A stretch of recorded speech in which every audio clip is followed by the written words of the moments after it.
ಕೇಂದ್ರ ಸರ್ಕಾರ ನಮಗೆ ತಾರತಮ್ಯ ಮಾಡ್ತಾ ಇದೆ, ಕೊಡಬೇಕಾಗಿರುವಂತಹ ಪಾಲನ್ನು ಕೊಡ್ತಾ ಇಲ್ಲ. ಹೀಗಾಗಿ ಈ ಪ್ರತಿಭಟನೆ ಅನಿವಾರ್ಯ ಆಗಿತ್ತು. ಅದಕ್ಕೋಸ್ಕರ ನಾವು ಪ್ರತಿಭಟನೆ ಮಾಡ್ತಾ ಇದ್ದೀವಿ.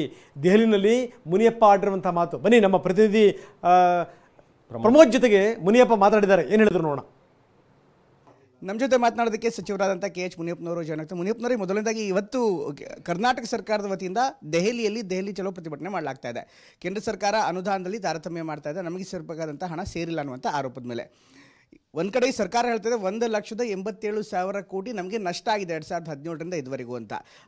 ಕೇಂದ್ರ ಸರ್ಕಾರ ಹೇಳ್ತಾ ಇದೆ ನಾವೆಲ್ಲವನ್ನೂ ಕೂಡ ಕೊಟ್ಟಿದ್ದೀವಿ, ಪ್ರೊಸೀಜರಲ್ ಲ್ಯಾಬ್ಸ್ ರಾಜ್ಯ ಸರ್ಕಾರದಿಂದ ಆಗಿದೆ ಅಂತ. ಈ ಯುದ್ಧದ ಬಗ್ಗೆ ತಾವೇನು ಹೇಳ್ತೀರಿ, ಈ ಸಮರದ ಬಗ್ಗೆ ತಾವೇನು ಹೇಳ್ತೀರಿ? ಇದೇನು ಯುದ್ಧ ಇಲ್ಲ. BJPಯವರು ರಾಜಕೀಯ ಮಾಡ್ತಾ ಇದ್ದಾರೆ. ಬರ ಪರಿಹಾರ ಕಾನೂನುಬದ್ಧವಾಗಿ ಕರ್ನಾಟಕ ರಾಜ್ಯಕ್ಕೆ ಬರಬೇಕಾದನ್ನು ಕೊಟ್ಟಿಲ್ಲ. ಅವರೇ ಎಕ್ಸ್ಪರ್ಟ್ ಟೀಮ್ ಕಳಿಸಿದ್ದಾರೆ. ನಮ್ಮ ರಾಜ್ಯದ ರೆವಿನ್ಯೂ ಮಂತ್ರಿಗಳು, ಅಗ್ರಿಕಲ್ಚರ್ ಮಿನಿಸ್ಟ್ರಿಗೆ 2-3 ಸಾರಿ ಬಂದು ಮನವಿ ಮಾಡಿ ಕೇಳಿದ್ದಾರೆ. ಆದರೂ ಕೂಡ ಅವರು ಅಪಾಯಿಂಟ್ಮೆಂಟ್ ಕೊಡದಂಥ ಕೆಳಮಟ್ಟದ ರಾಜಕಾರಣವನ್ನು BJPಯವರು ಮಾಡ್ತಾ ಇದ್ದಾರೆ. ದುರಾದೃಷ್ಟ. ಶಿವರಾಮ್ ಎರೆಹುಳ ಗೊಬ್ಬರ ಬಿಸ್ನೆಸ್ ಮಾಡಿ ತಿಂಗಳಿಗೆ 2.5 ಲಕ್ಷ ಗಳಿಸ್ತಿದ್ದಾರೆ. ನೀವು ಕೂಡ ಅವರಿಂದ ಕಲಿಬೇಕಾ? ಅವ್ರ ಜೊತೆ ವಿಡಿಯೋ ಕಾಲ್ನಲ್ಲಿ ಮಾತಾಡಬೇಕಾ? ಈಗಲೇ ಫ್ರೀಡಮ್ ಆ್ಯಪ್ ಡೌನ್ಲೋಡ್ ಮಾಡಿ. ಈ ದೇಶದ ಪ್ರಜಾಪ್ರಭುತ್ವ ವ್ಯವಸ್ಥೆಯಲ್ಲಿ ಪಕ್ಷ ಯಾವುದೇ ರಾಜ್ಯಭಾರ ಮಾಡ್ಬೋದು, ಆದರೆ ವ್ಯವಸ್ಥೆಗೆ ವಿರುದ್ಧವಾಗಿ ಮಂತ್ರಿಗಳಿಗೆ ನೀವು ಟೈಮ್ ಕೊಡೋದಿಲ್ಲ, ಕಷ್ಟಸುಖ ರಾಜ್ಯದಲ್ಲಿ ಕೇಳಲ್ಲಂದರೆ ಯಾವ ರೀತಿ ದೇಶ ನಡೆಸ್ತೀರಿ ನೀವು? ಇವತ್ತು ನೀವು 3 ತಿಂಗಳಾಗಿದೆ ಬರ ಪರಿಹಾರಕ್ಕೆ ಹಣ ಕೊಡಬೇಕಂತ ಎಕ್ಸ್ಪರ್ಟ್ ಕಮಿಟಿ ಮೀಟಿಂಗ್ ಮಾಡಿ, ನಮ್ಮಲ್ಲಿ ಮೀಟಿಂಗ್ ಮಾಡಿ ರಿಪೋರ್ಟ್ ಕೊಟ್ಟಿದ್ದಾರೆ. ರಿಪೋರ್ಟ್ ಕೊಟ್ಟು 3 ತಿಂಗಳಾದರೂ ನೀವು ಹಣ ಕೊಡ್ತಾ ಇಲ್ಲ. ಏನು ನಿಮ್ಮ ಉದ್ದೇಶ? ರಾಜಕೀಯವಾಗಿ ಬಳಸಬಾರ್ದು. ಪ್ರಜಾಪ್ರಭುತ್ವ ವ್ಯವಸ್ಥೆಯಲ್ಲಿ ರಾಜ್ಯಗಳನ್ನು ವಿಶ್ವಾಸ ತೆಗೆದುಕೊಂಡು ನಡೀಬೇಕು. ರಾಜ್ಯಗಳ ಕಷ್ಟಸುಖನ ಅರಿವು ಮಾಡಿಕೊಬೇಕು. ಯಾವ ರಾಜ್ಯನೂ ಟ್ಯಾಕ್ಸ್ ಕೊಡದೇ ಇಲ್ಲ, GST ಕೊಡ್ತೇ ಇಲ್ಲ. ಇದೆಲ್ಲ ಕೊಟ್ಟಾಗೂ ಕೂಡ ನಮ್ಮ ಪಾಲಿಗೆ ಬರಬೇಕಾಗಿರೋದು. ಯಾವುದೇ ಒಂದು ರಾಜ್ಯದಲ್ಲಿ ಈ ರೀತಿ ಅಭಾವ ಆದಾಗ, ಅತಿವೃಷ್ಟಿ ಅನಾವೃಷ್ಟಿ ಆದಾಗ, ಬರ ಬಂದಾಗ ಕೇಂದ್ರ ಸರ್ಕಾರ ಕೊಡೋದು ಒಂದು ಶಿಸ್ತಿದೆ, ಕಾನೂನಿದೆ.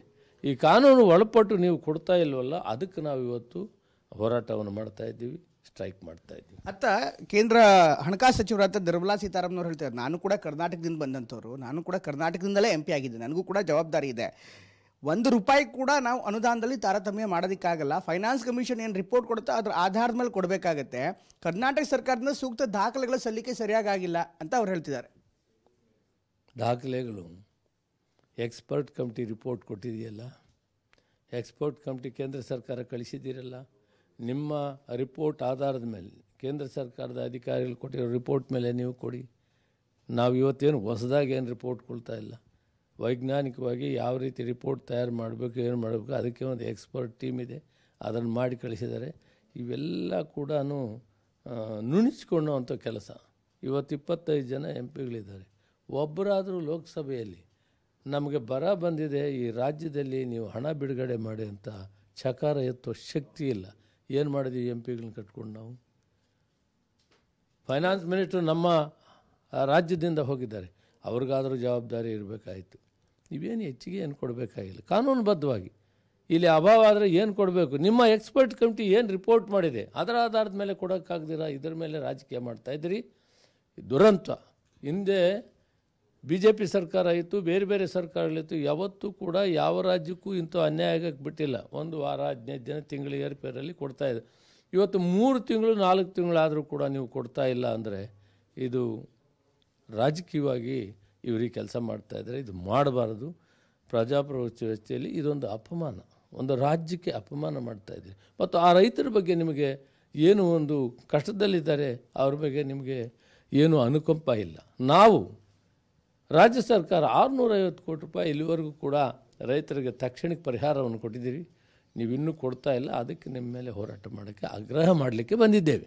BJPಯವರು ಕೂಡ ಬೆಂಗಳೂರಲ್ಲಿ ಪ್ರತಿಭಟನೆ ಮಾಡ್ತಾ ಇದ್ದಾರೆ. ಕಾಂಗ್ರೆಸ್ ಸರ್ಕಾರ ಸುಳ್ಳು ಹೇಳ್ತಾ ಇದೆ, ಜನರ ದಿಕ್ತಪ್ಪಿಸ್ತಾ ಇದೆ ಅಂತ. ನಿಮ್ಮ ಪ್ರತಿಭಟನೆಗೆ ಅವರು ವಿರುದ್ಧ ಪ್ರತಿಭಟನೆ ಮಾಡ್ತಿದ್ದಾರೆ. ತಾವೇನು ಹೇಳ್ತೀರಿ ಈ ಪ್ರತಿಭಟನೆ? ದುರುದ್ದೇಶ ಏನಿದೆ? ಅವರು ಅಲ್ಲೆಲ್ಲ ಪ್ರತಿಭಟನೆ ಮಾಡಬೇಕಾಯ್ತು, ಇಲ್ಲಿ ಮಾಡಬೇಕಾದ್ರೆ ಅವರು ಈ ರಾಜ್ಯಕ್ಕೆ ಬಂದಿಲ್ಲ ಅಂತ ನಾವು ಹೇಳೋದು ರುಜುವಾತಿದೆ. ನೀವು ಪಾರ್ಲಿಮೆಂಟ್ ಮೆಂಬರ್ಸು, ಅಲ್ಲಿನ ಎಲ್ಲ ಚುನಾಯಿತ ಪ್ರತಿನಿಧಿಗಳು ಬಂದು ಹಣ ಕೊಡಿಸಿರಪ್ಪ, ಆ ಕೆಲಸ ಮಾಡಿರಿ. ಅಲ್ಲೇನು ಮಾಡ್ತೀರಿ ನೀವು? ನಡ್ರಿ. ಥ್ಯಾಂಕ್ ಯು, ಧನ್ಯವಾದ. ಇದಿಷ್ಟು ಸಚಿವರಾದಂಥ ಮುನಿಯಪ್ಪನವರು ಹೇಳ್ತಾ ಇರುವಂಥ ಮಾತು. ಕ್ಯಾಮರಾಮನ್ ಮಂಜುನಾಥ್ ಜೊತೆ ಪ್ರಮೋದ್, TV9 ಡೆಲ್ಲಿ. ಪ್ರಮೋದ್, ಈಗ ನೀವು ಕೂಡ ದೆಹಲಿಯಲ್ಲಿ ಇದ್ದೀರಿ, ಪ್ರತಿಭಟನೆ ಏನೇನೋ ಆರಂಭವಾಗುತ್ತೆ. ಬಟ್ ಈಗ ಕಾಂಗ್ರೆಸ್ ಈ ಒಂದು ಪ್ರತಿಭಟನೆಯಿಂದ ಏನ್ ನಿರೀಕ್ಷೆಗಳನ್ನ ಇಟ್ಕೊಳ್ತಾ ಇದೆ? ಔಟ್ಕಮ್ ಏನು ಈ ಪ್ರತಿಭಟನೆಯಿಂದ? ಒಂದು ದಿನದ 2.5 ಗಂಟೆಗಳ ಕಾಲ ದೆಹಲಿಯಲ್ಲಿ ಹೋಗಿ ಇಡೀ ಸರ್ಕಾರ ಪ್ರತಿಭಟನೆ ಮಾಡೋದ್ರಿಂದ ಬರುವಂತಹ ಔಟ್ಕಮ್ ಅನ್ನು ಏನ್ ನಿರೀಕ್ಷೆ ಮಾಡ್ತಾ ಇದೆ? ಅಥವಾ ಇದು ಒಂದೇ ದಿನಕ್ಕೆ ಮಾತ್ರ ಸೀಮಿತನ? ಇದನ್ನ ಮುಂದುವರಿಸುವಂತಹ ಒಂದು ನಿಟ್ಟಿನಲ್ಲೂ ಕೂಡ ಕಾಂಗ್ರೆಸ್ ನಲ್ಲಿ ಏನಾದರೂ ಪ್ಲಾನ್ ಇದೆಯಾ? ಏನ್ ಪ್ಲಾನ್ ಗಳನ್ನು ಮಾಡ್ಕೊಂಡಿದೆ ಕಾಂಗ್ರೆಸ್ ಹಾಗಾದ್ರೆ ಪ್ರಮೋದ್?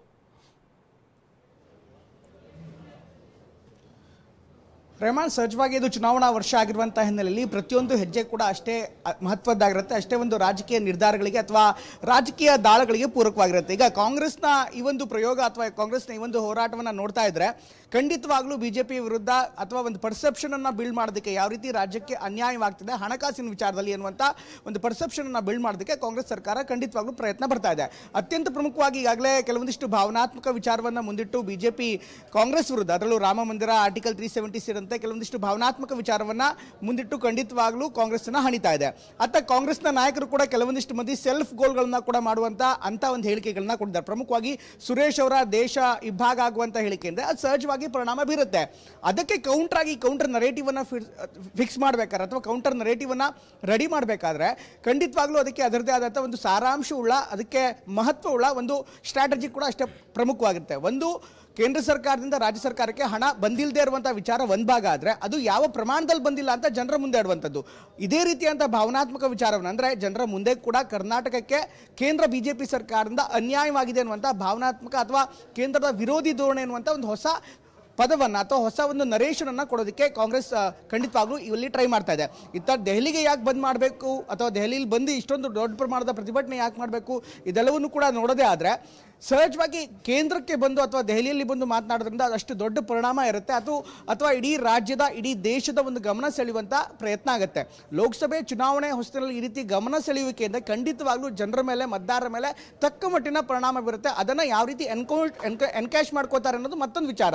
ಆದರೆ ಈ ರೀತಿಯಾದಂಥ ಒಂದು ಪ್ರತಿಭಟನೆಗಳಿರುತ್ತೆ, ಕೇಂದ್ರದ ಅಥವಾ ಜನರ ಪ್ರಮುಖವಾಗಿ ಗಮನವನ್ನು ಸೆಳೆಯೋದಕ್ಕೆ ಪ್ರಯತ್ನ ಆಗುತ್ತೆ. ಹಾಗಾಗಿ ಈ ಎಲ್ಲ ವಿಚಾರಗಳಿಂದ ಖಂಡಿತವಾಗ್ಲೂ ತಕ್ಕ ಮಟ್ಟಿಗೆ ರಾಜಕೀಯವಾಗಿ ಸ್ಕೋರ್ ಮಾಡ್ಬೋದು. ಆದರೆ ಯಾವ ಪ್ರಮಾಣದಲ್ಲಿ ಅನ್ನೋದನ್ನು ಜನರ ತೀರ್ಮಾನ ಮಾಡ್ತಾರೆ. ಇದು ಒಂದು ಭಾಗ. ಆದರೆ ಇನ್ನೇನು ಹಣ ಬಂದಿಲ್ಲ ಅಂತಾರೆ, ಈ ಒಂದು ಸಂದರ್ಭದಲ್ಲಿ ಹಣ ಬಂದಿಲ್ಲ ಅಂತ ಪ್ರತಿಭಟನೆ ಮಾಡಿದ್ರೆ ಬಹುಶಃ 15 ದಿನಕ್ಕೋ ಅಥವಾ 1 ತಿಂಗಳಿಗೋ ಕೋಡ್ ಆಫ್ ಕಂಡಕ್ಟ್ ಬರ್ಬೋದು. ಅಷ್ಟರೊಳಗಡೆ ಆಗತ್ತಾ? ಅದು ಒಂದು ಪ್ರಶ್ನೆ. ಹೀಗಾಗಿ ಬೈ ಅಂಡ್ ಲಾರ್ಜ್ ಇದರಲ್ಲಿ ಏನು ಫಲಿತಾಂಶ ಬರುತ್ತೆ ಅನ್ನೋದಕ್ಕಿಂತ ಹೆಚ್ಚಾಗಿ ಹಣಕಾಸಿನ ವಿಚಾರದಲ್ಲಿ ರಾಜಕೀಯವಾಗಿ ಏನು ಕೌಂಟರ್ ಮಾಡ್ಬೋದು, ರಾಜಕೀಯವಾಗಿ ಯಾವ ಪ್ರತಿದಾಳಿಯನ್ನ ಮಾಡ್ಬೋದು ಅನ್ನುವಂಥ ಹೆಚ್ಚಿನ ಗಮನವನ್ನು ಕಾಂಗ್ರೆಸ್ ಆ ಭಾಗಕ್ಕೆ ನೀಡಿದರೆ ತಪ್ಪಾಗಲ್ಲ. ರೆಹಮಾನ್, ಪ್ರಮೋದ್, ಮತ್ತೆ ಮಾತಾಡ್ತೀನಿ, ಹೋಲ್ಡ್ ಹಾಗೆ.